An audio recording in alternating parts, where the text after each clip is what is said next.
Hello everyone, Skits here and welcome to episode 28 of Skyrim Weekly. I hope you enjoyed this video and thank you for watching.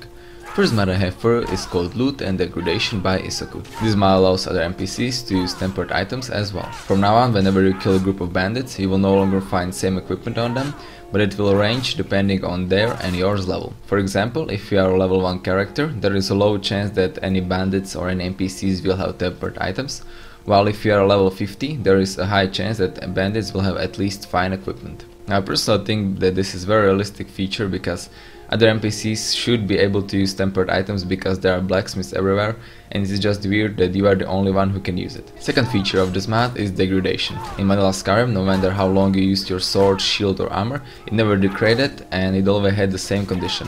But with this mod on, if you use your armors and shield too much, they will soon degrade and have less protection. The same also applying to swords. This feature is similar to one used in New Vegas, where armors also offer less protection, depending on their condition. The condition will also depend depending on how you will use your sword or any shield or armor.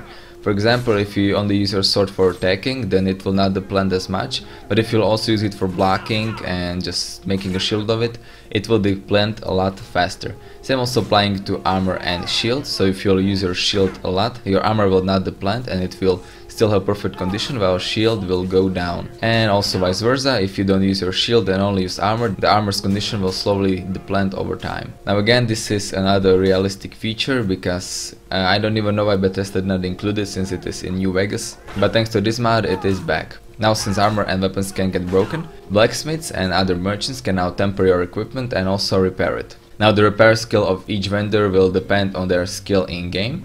So for example, while Erlon Greymane, the guy who is working at Skyforge, will have a higher repair skill and temper skill than, for example, a random blacksmith at any town or village. Their skill will also increase over time. For example, after 6 months will pass in game, they will have an additional 2 skill points. So for example, an NPC that could only temper items to fine condition will be able to temper them to superior after 6 months pass in game. Now again, this is another great feature that I really did enjoy, and I generally enjoyed the whole mod. It adds a lot more realism to the game. Mod also requires newest version of Skyrim script extender, which is version 1.7, so make sure you download it as well. Overall, this mod was a great experience. I really do enjoy it. It adds a lot more realism to the Skyrim and I definitely recommend it. Second mod I have for you is called Lost Enchantments by Steelfeathers. This mod adds few new enchantments for weapons and armors into the game. You can either find these enchantments on various NPCs and then disenchant their items, or you can just spawn the weapons and armors that are affected by this enchantment in console and then, disenchant them and gain the enchantment for yourself. Now these new enchantments are very unique and almost all of them have a very unique feature that I previously never saw.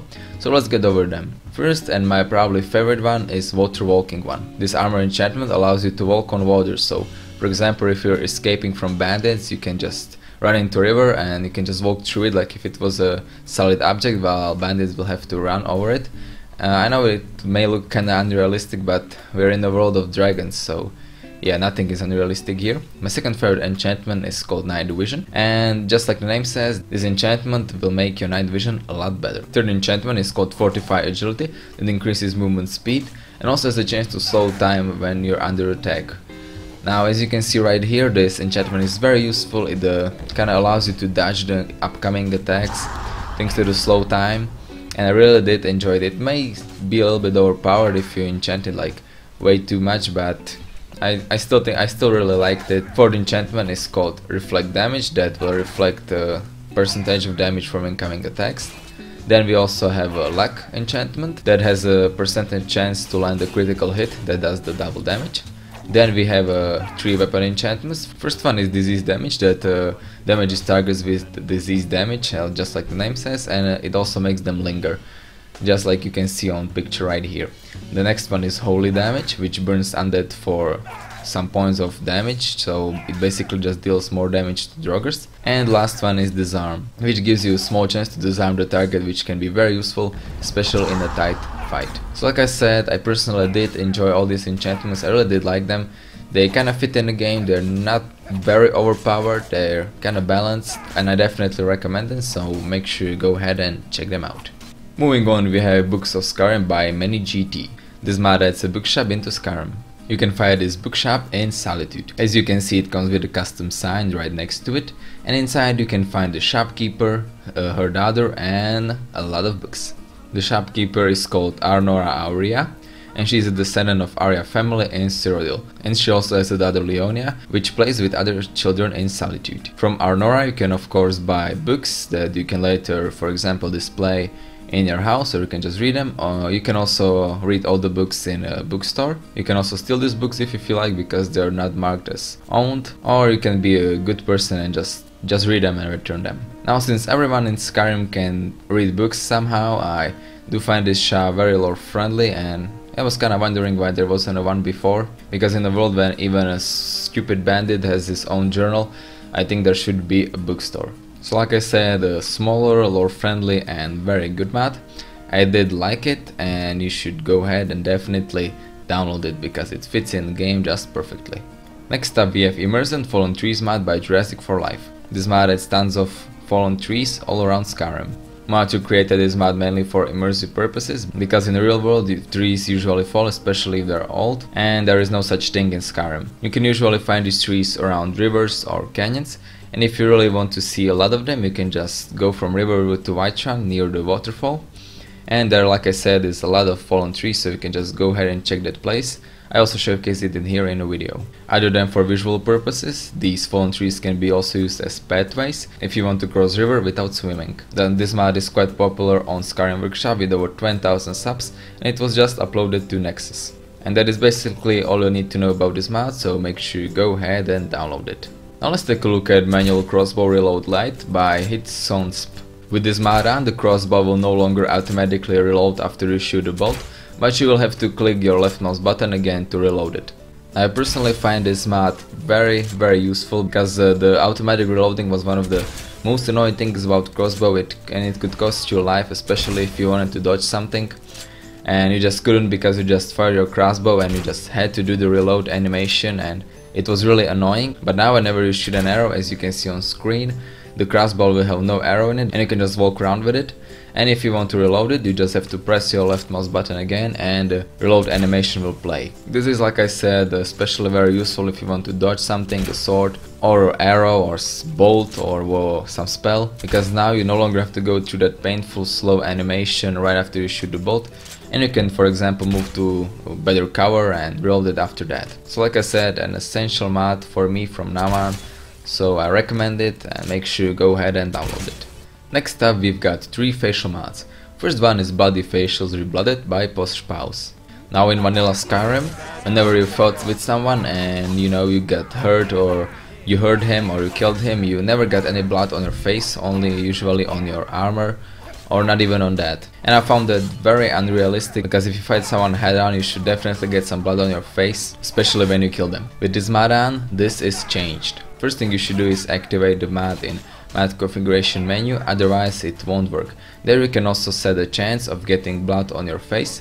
In this video I had it on 100% so that I could showcase it for you, but I think that around 50% is optimal. Now as you can see, whenever I fight someone head on, they and me as well get a blood on my face. As you can see, the blood will always kinda spread in a different way. So if you'll kill your opponent in one shot, you will only get a little bit of blood on your face, but if you fight with him for a few minutes, you get blood all over, and you will also drip blood from your body. So as you can see, when I look down on my body, you can just see blood dripping from my face. Like I said, this mod also applies to NPCs, so if you will kill them, you can see that there is a blood on their face from being killed, and if you get hurt, you get your own blood on face as well as their blood if you hurt them. Mod is also compatible with any retexture mod you use of blood, so you don't have to worry about that. Overall, this mod adds a very realistic and great feature.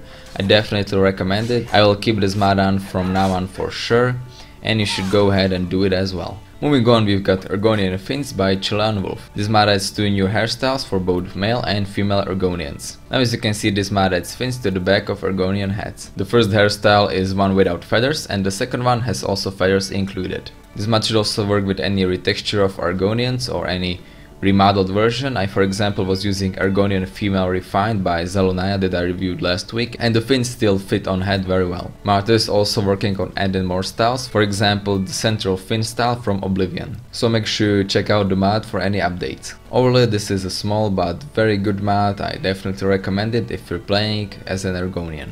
And the last special mod I have for you is called Khajiit Lion and Lioness by Zalunaya, author of Argonian female redesigned, I reviewed last week and also mentioned in previous mod. This mod basically does the same as his Argonian mod, except that it does it for Khajiits, for both males and females. Now the Khajiits will have a more lion-like appearance, rounded ears. There is a forehead spike was removed, so it is not so kinda pointy like it was before. The female nose has been fixed as well, and the mod also tried to keep females feminine. Now as you can see on screen right now on comparison shots, the mod did a very good job. The Khajiits now look a lot more like lions, and I like their new look a lot more than the vanilla one. Mod is also compatible with any retexture mod, so you are free to use that as well. Mod did once again a very good job, just like with Argonian females, and I'm definitely looking forward to more from him. And the last two mods I have for you are weapon mods called Sol and Luna. Both of them were made by same guy called Zikoru. You can obtain these two weapons by crafting them at Forge under Steel category, using silver ingots and leather strips. Swords come in both one and two-handed version. They have custom 2K textures and their own original design as well. Now both of these weapons look kinda similar. The main difference you can spot on them is on a handle. Now both of them look very good. The textures look great, they are nice and shiny, maybe even a little bit too much shiny, but I personally don't mind and I do like them. They also come with their own scabbard that looks amazing as well, and I have to say I did enjoy both of these weapons. In combat they worked fine as well, they were effective, not way too much, so they were not overpowered but kinda balanced. They also have their own enchantments. The Luna has a silver enchantment that deals extra damage to undead, and Sol comes with fire enchantment that deals extra damage to undead as well. Overall, two great looking weapons by same author. I really did enjoy them, and you should go ahead and check them out as well. And yeah guys, that's it for this week. I hope you enjoyed this video. I have first part of my Stalker Lost Alpha playthrough up soon. The new patch was just released, so make sure you check it out as well. And also my Daisy adventures, I already recorded around 3 hours of it, but I will have to cut it out, do kinda commentary on it, because right now it is not commented, but I kinda wanna do some post gameplay commentary, so I hope you enjoyed that one as well. And again guys, I hope you enjoyed this video. Leave a like if you did, tell me what you think about it in the comments, tell me what I should improve, or just tell me you liked it. Subscribe for more Fallout, Skyrim, Daisy and Stalker content, and I will see you next time.